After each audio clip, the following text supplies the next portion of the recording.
Now, this arts journey or journey into painting, where did it all begin? Wow, that's interesting. It takes me back. Actually, it began before I began my formal schooling. My mom was a teacher a long time ago in a place called Nyeri. And I remember the first instance where I drew something and there was appreciation for it was when she took me to one of her classrooms because I was too young to be in class. And she gave me a piece of paper and some crayons. And I drew a yellow Porsche on the paper. And once I'd finished, I realized that the kids in the classroom had all come to see what I was doing and they were so fascinated by it. Not because it was the greatest drawing in the world, but to me, it showed me that I can create something and somebody else would actually appreciate it. That was my first memory of my art. This later translated into me choosing my career as a designer, graphic designer, which I turned into quite a successful business.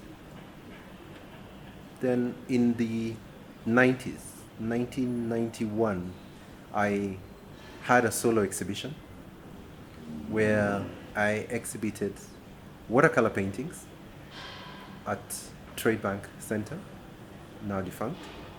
But it was a very successful exhibition actually because I sold all my paintings, and under the guidance of my dad, actually, who was an artist, he's the one who showed me how to paint trees actually.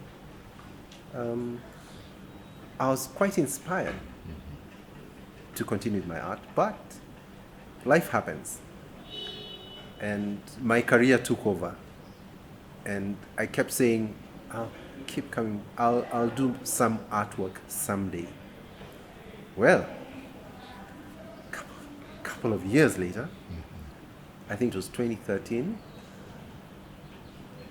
I picked up the paint and brushes and did something for myself. And I kept many of these paintings for myself. And it's only in 2019 that I made a conscious decision to get back into fine art for myself, because it's a question of accountability. If I'm doing design, I'm accountable to my client. If I'm doing art, I'm accountable to myself. And I think now is the time for me to be able to share my ideas and whatever I've been keeping inside, in my head, in my imagination, and extend it onto paper and have people look at it. And perhaps it will add value to Okay, their what is lives. it being a fine artist as a business? Looks like you left that and went to graphic design ostensibly to make money, perhaps. Can you make money as a fine artist in Kenya? Yes, it's possible to make money as a fine artist in Kenya as long as you've got a plan. And the plan, this is not a prescription for doing business as an artist in Kenya. I'm not trying to follow anybody's path or ask anybody to follow into my path. It's just that for me, I think it needs to be looked at as a business because it takes time. Anything that takes time and you have to make a living and you're not living isolated from everybody else, death and taxes we have, you gotta tie the two together and be serious about it. That being said, you can do art as a hobby where you do the doodles or paintings or sculptures and put them away. If you get that intrinsic value for yourself, that is perfectly in order. But it is actually possible to make a living out of art. It's just that you've got to have a plan. After the invisible, what topics are you thinking about? Ooh, I have, through my travels, a large portion has been spent in the Horn of Africa. I've met wonderful people from the Horn of Africa. And I've had a sample of their culture, which is far removed from what we normally see in the media or perceive it to be.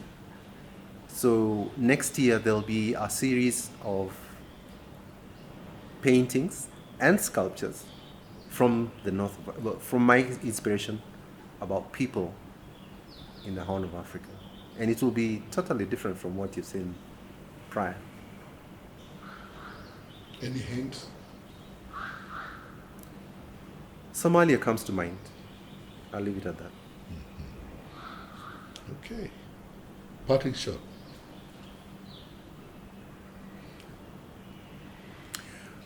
I'd like people to have a look at my art. However simple the drawings, paintings, and renderings seem to be, just know that there's a deeper meaning behind them. And if you go onto my website, you'll be able to have quite a variety of styles, topics, and themes. In there, you'll probably see something that relates to your situation. And if it's an eye-opener, give a comment, give a review. I'd love to hear from you. Do you find it easy speaking about your work? Because it's said that many artists would rather paint and let the work speak for itself than speak about your work. What do you think about that?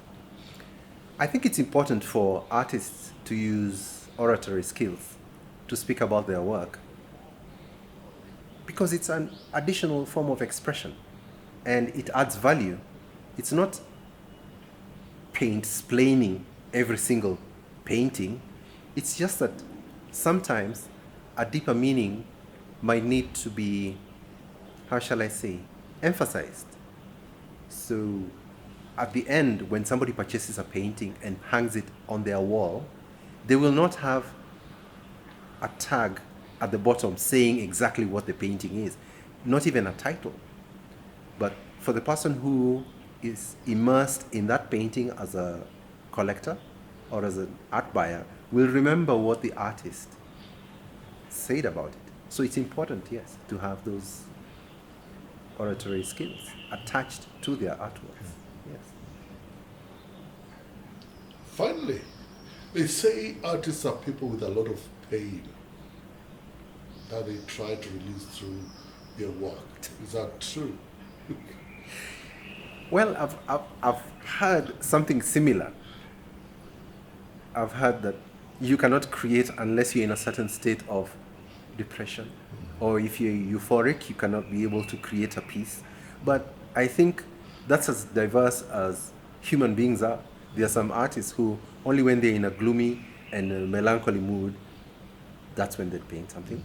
Some, when they go through a traumatic experience, is when they express themselves like that and put it in paper or sculpture form. But for me, what I look at is holistic kind of experiences. For example, if I take a trip, when I took a trip to the Mara, and I took photographs of animals, and I immersed myself in those photographs. And it took about 2 years for me to actually set up my wildlife series, of which I drew my experience from.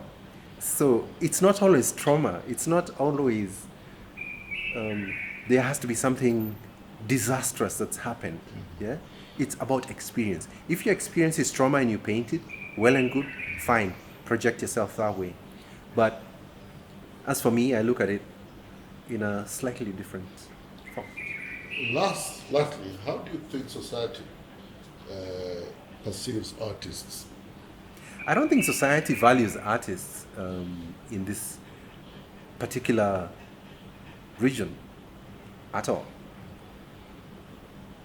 I might add, artists are probably the only people who, without an army behind them, without weapons of mass destruction behind them, can actually cause a war. If you think about Adolf Hitler was a failed artist. And when he was told that he has failed and he cannot get into the place that he wanted to be as an artist, he became who he was. When you think about Charlie Hebdo, the attacks that took place, I may not agree with the way, the approach that they took, but that's the power of an artist. In our society, Kenya, for example, you have artists who've rendered politicians or governments in a particular light, and that has caused certain movements to come up, and it has led to downfall of certain people. So art is very powerful. But artists are not really valued. That's why somebody would say, like, hey, Joe, you paint really well. Can you draw a picture of me? Then I say, yes, I can, but I'll need X number of dollars to do that. Like, why? But you're an artist, you can do it. It's like, well, you don't go to Michael Jackson and tell Michael Jackson, hey, Michael Jackson, you can sing. Can you sing for me? And I don't want to pay you anything. And he goes and writes a song and performs it for you, and then nothing? No, we're not, this is not a circus. And that ties into the aspect of art as a business. Artists also need to take themselves seriously. That's why I have a commissions page on my website. Commissions means that you may like my style or my variety of styles, but you don't see anything that can actually fit within your abode, whether it's an office, home, etc. And you want something bespoke. Perhaps you have a memory, you have a feeling, you have a certain portrait that you want done for yourself or your family. You come to me and say, like, Joe, I'd like you to paint ABCD. I'll tell you, yes, I can do that. It's going to cost you ABCD, and it's going to take this long. So we get into a contract, and I render it for you, and it's only for you. I will not show it anywhere else. In fact, that's been happening quite a bit in the past. So artists have to take themselves seriously as well. On the other hand, you've got this kind of art brokers. They are not art dealers. They are not facilitators. They are basically,